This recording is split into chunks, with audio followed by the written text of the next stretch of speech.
Welcome to our tutorial on creating a new project in Visual Studio Code. Let's dive in.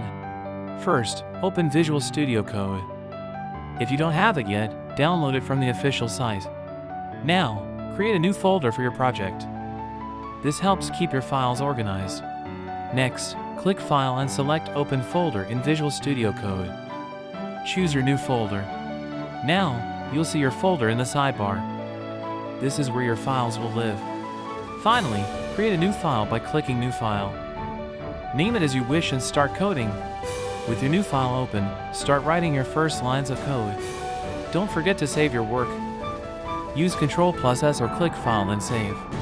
Congratulations! You successfully created a new project in Visual Studio Code. Explore more features like extensions and themes to customize your coding experience. Thank you for watching.